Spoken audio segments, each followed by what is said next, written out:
If you have come to watch this video, then I'm pretty sure that you love Indian Armed Forces and you want to join them at any cost as your first career priority. If that is the case, that I am here to help you. Hello everyone, my name is Nishant Bhardwaj and I welcome you all on CAPF AC Mentors YouTube channel. In this video, I'm going to share some information about all the entries that one can join Indian Armed Forces. All right. So the question arises, how to join Indian Armed Forces as an officer? Of course, officer means only the commission posts will be there. मैं सिर्फ और सिर्फ commission positions के बारे में बात करने वाला हूँ. नॉर्मल रैली और अग्निवीर वो डिफरेंट केस है, बट यहाँ पर हम सिर्फ और सिर्फ ऑफिसर कैसे बने, आप इंडियन आर्म फोर्सेस में कौन कौन सी एंट्रीज के थ्रू बन सकते हैं, कौन कौन से लेवल पे जाकर बन सकते हैं, हम इसके बारे में बात करेंगे. ठीक है, देखो आपके पास मिनिमम क्वालिफिकेशन ऑफिसर बनने के लिए आपको कम से कम 12th पास तो होना ही चाहिए, इंटरमीडिएट पास होना चाहिए आपका, वहीं से आपकी स्टार्टिंग होती है. तो फर्स्ट केस आप ज्वाइन कर सकते हैं after 12th, then after graduation, और एक थर्ड एंट्री होती है ACC, जिसको आप बोलते हैं आर्मी कैडेट कॉलेज. इसके बारे में बाद में बात करेंगे, सबसे ज़्यादा डिटेल में हम बात करने वाले हैं यहाँ पर. ठीक है, सबसे ज़्यादा एंट्रीज आपको मिलने वाली हैं इस लेवल पर, और 12th लेवल पर भी हैं पर थोड़ी कम है. जब आप इंडियन आर्म्ड फोर्सेस की ज्वाइन करने की बात करेंगे तो दो तरह से होती हैं ये एंट्रीज. या तो आपका रिटन एग्ज़ाम होगा, ठीक है, या फिर आपका डायरेक्ट SSB आएगा आपके क्वालिफिकेशन के बेसिस पे, आपके परसेंटेजेस के बेसिस पर. ठीक है, ऐसे ही आपका ग्रेजुएशन लेवल के बाद भी या तो आप रिटन एग्ज़ाम के थ्रू ज्वाइन करेंगे या फिर आपका डायरेक्ट SSB होगा. And mind you, when I say Indian armed Forces, I definitely mean Indian Army, alright, Indian Air Force and Indian Navy. But I'll also be telling you about the territorial army, यहाँ भी आप कैसे officer बनते हैं ये, और Indian coast guard. ठीक है, ये इंडियन आर्मी की ही एक तरह की विंग समझ लो, और ऐसे ही नेवी की पैरामिलिट्री फोर्स समझ लो आप, इंडियन कोस्ट गार्ड. ठीक, ये पार्ट ही होते हैं इनका.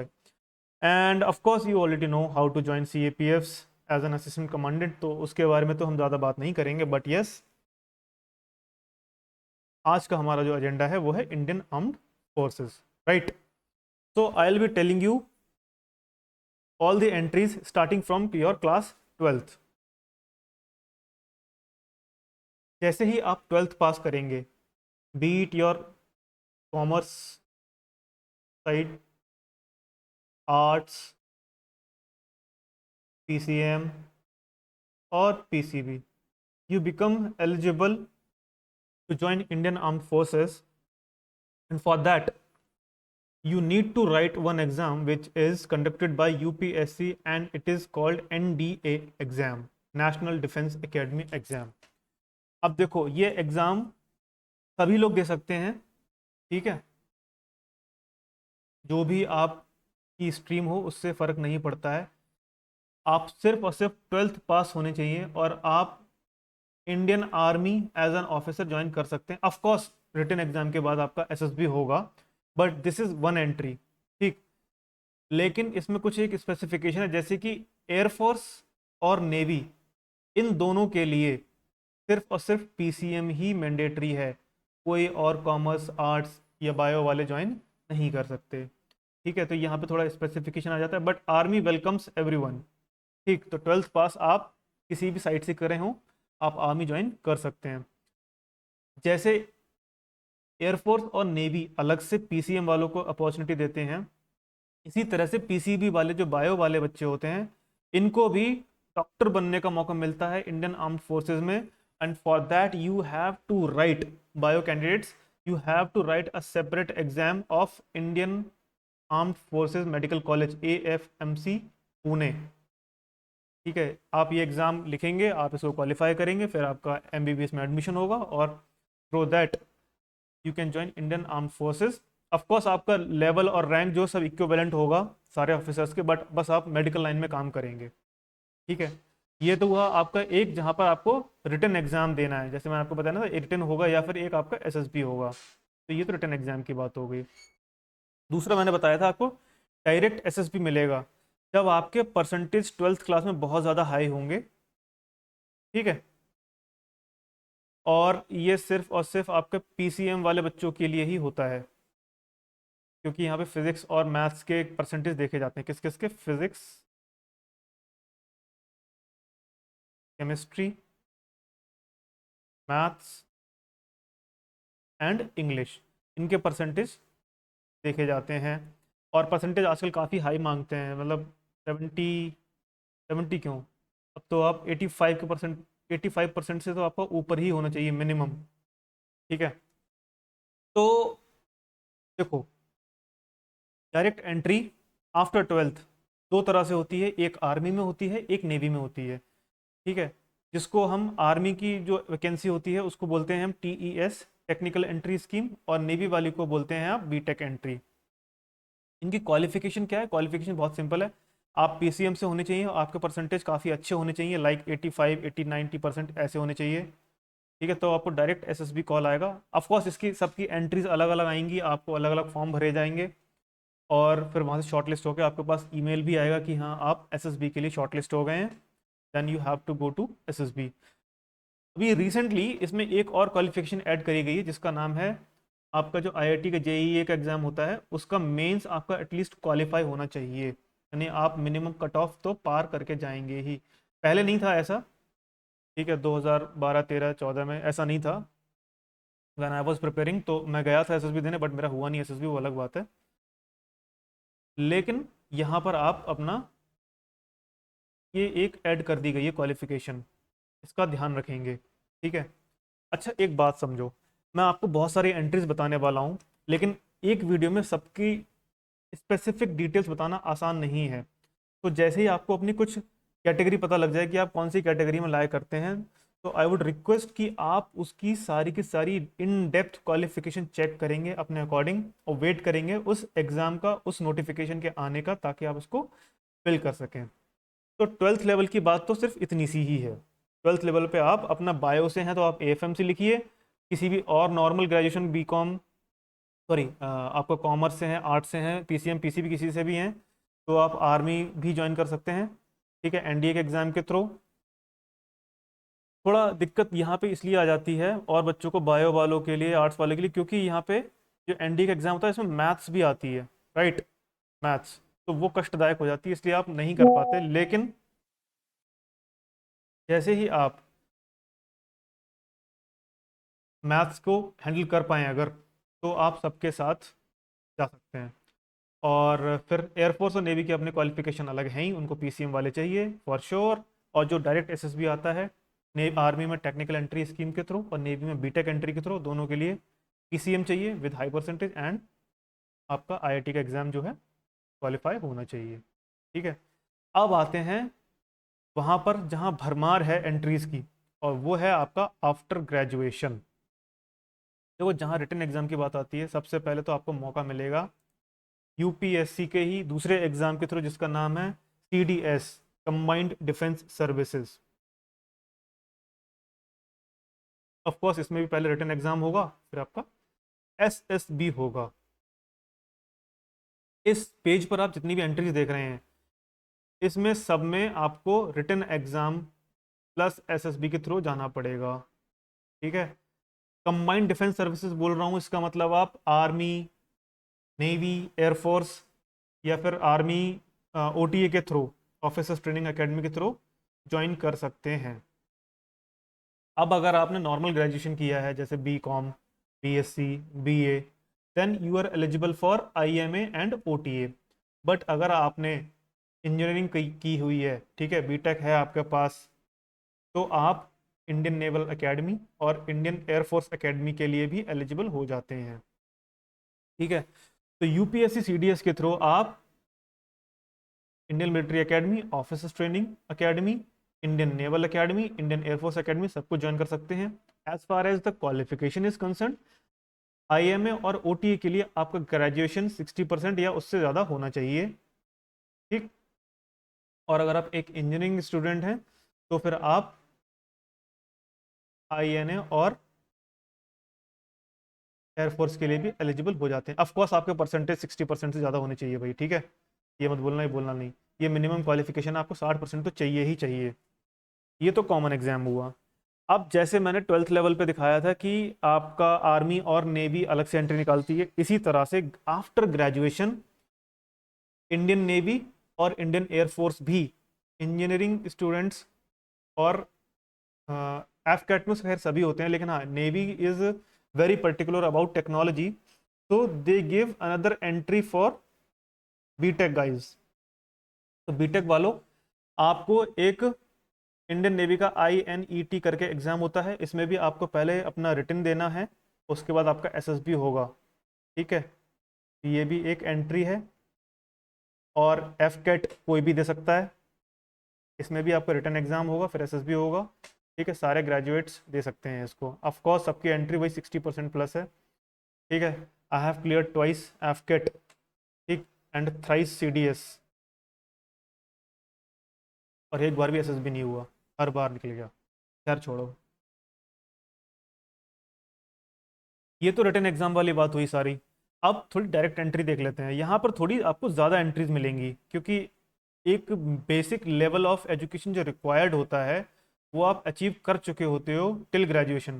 तो डायरेक्ट एंट्रीज में आपका जो सिलेक्शन है वो आपके ग्रेजुएशन के परसेंटेजेस के बेसिस पे होगा, और आपको डायरेक्ट SSB का कॉल आएगा, ठीक। ये जो डायरेक्ट एंट्री होती है ना, मोस्टली इनमें शॉर्ट सर्विस कमीशन वाले होते हैं। शॉर्ट सर्विस कमीशन जो 15 साल की जो जॉब होती है सारी फोर्सेज में, वो मोस्टली, सब नहीं। तो पहली है, अच्छा देखो इसमें जो एक कॉमन क्वालिफिकेशन है, कॉमन क्वालिफिकेशन जो है वो है आपका इंजीनियरिंग बैकग्राउंड होना चाहिए। जैसे कि मैं बोलूँ कि मैंने BSc किया हुआ है तो मेरे को कॉल आ जाए, मेरे को नहीं आएगा, आपको इंजीनियरिंग चाहिए ही चाहिए। आप अगर बीटेक वाले हैं तो आपको अलग से एंट्री का मौका मिलेगा, ठीक है। तो जैसे आर्मी में, नेवी में, आर्मी एंड नेवी दोनों में टेक्निकल ग्रेजुएट एंड कोर्स होता है, ठीक है। इस एंट्री के थ्रू आपके परसेंटेजेस देखे जाते हैं, आप फॉर्म फिल करोगे जब, आपके परसेंटेजेस के बेसिस पे आपको SSB का कॉल आएगा, ठीक।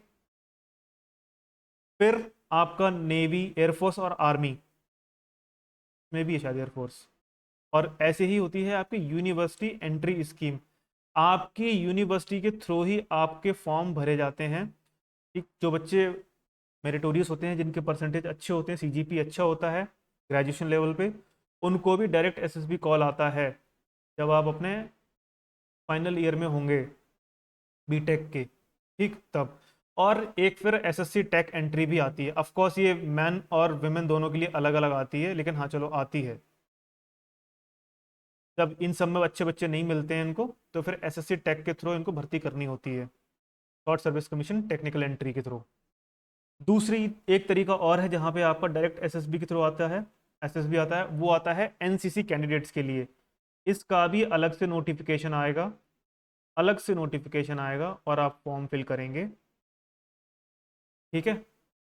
अगर आपके पास SSC का, वो NCC का सर्टिफिकेट है, NCC का C लेवल का सर्टिफिकेट होना चाहिए, जिसमें आपका ग्रेड एटलीस्ट B ग्रेड तो होना ही चाहिए, तभी आपके पास कॉल आएगा, ठीक है। तो ये एंट्री भी होती है एक, NCC वालों को बहुत फ़ायदा मिलता है इसमें।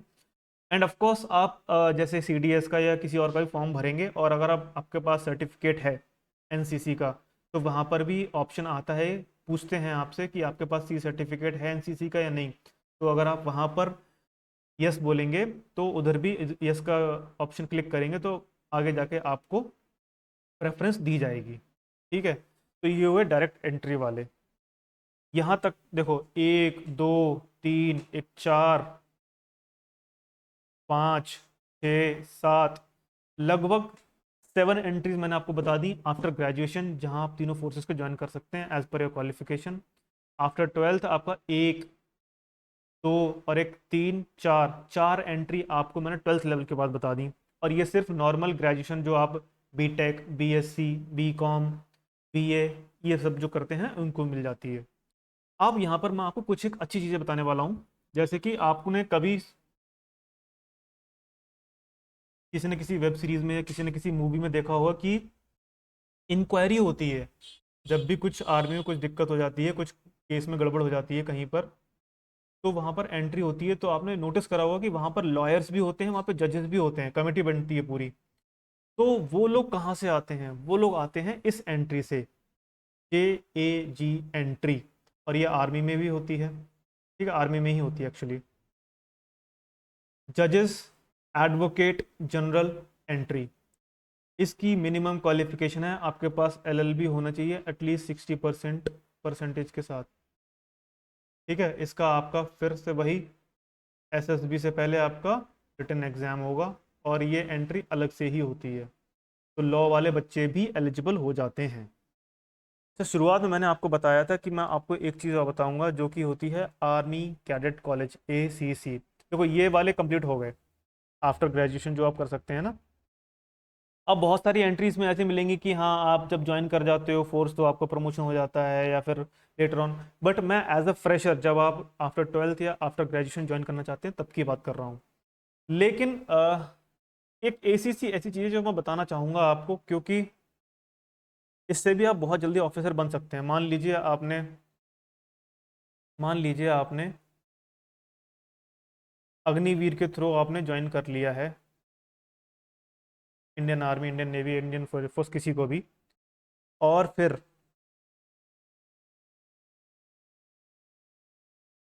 आपको मौका मिलता है पढ़ाई करने का, और आप चाहते हैं कि आप प्रमोट होके ऑफिसर बन जाएं, लेकिन जल्द से जल्द 1-2 साल के अंदर ही, मतलब मिनिमम 3 साल का गैप होता है कि आप फोर्स में कम से कम 3 साल सर्व कर चुके हों, उसके बाद आप एलिजिबल हो जाते हैं ACC का एग्ज़ाम देने के लिए। ये एक तरह का इंटरनल एग्ज़ाम होता है जो सिर्फ वही लोग दे सकते हैं जो ऑलरेडी फोर्स में सर्विंग हैं, ठीक है, नॉन कमीशन्ड पोस्ट पर। इनका भी एग्ज़ाम होगा और SSB होगा, और जो लोग क्वालिफाई करेंगे वो जवान से फिर सीधा साहब बन जाते हैं, ठीक है, साहब बनते हैं सीधा।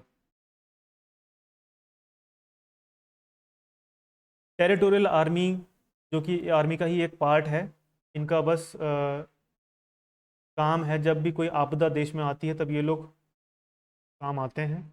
इसके लिए भी आप ग्रेजुएट होने चाहिए। इसके लिए civilians as well as ex officers हैं, दोनों तरह के लोग एलिजिबल होते हैं। इनके सेपरेट नोटिफिकेशन आते हैं, आपका एग्ज़ाम होगा जैसे CDS वगैरह का होता है, और आपका इंटरव्यू होगा, then you will be joining territorial army as an officer. Indian coast guard का भी एग्ज़ाम होता है, साल में 2 बार होता है। आप ग्रेजुएट होने चाहिए, CG कैट के नाम से इसका नोटिफिकेशन आता है। जो लोग इसको क्वालिफाई करते हैं, इसको भी मैंने 2 बार क्लियर किया था, और फिर मैंने PSB भी किया था, FSB में रह गया था। तो फिर आपका PSB होता है, प्रिलिमिनरी सर्विस सिलेक्शन बोर्ड, और फिर ये आपका फाइनल सिलेक्शन बोर्ड होता है, FSB, ठीक है। तो ये सारी एंट्रीज थी जिनके बारे में मुझे आपसे बात करनी थी।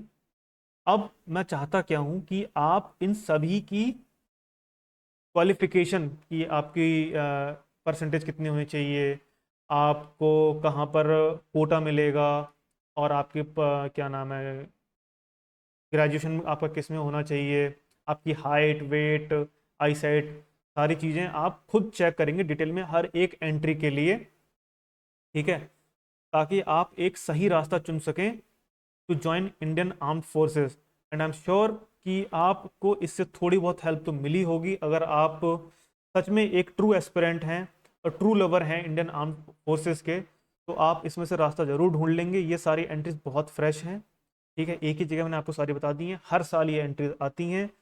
Prepare very well for these entries, find out your eligibility, and may God bless you and you succeed in your life. Okay, तो thank you so much guys, I hope आपको कुछ ना कुछ मिला होगा यहाँ से। I will see you in some other video, till then thank you and bye bye.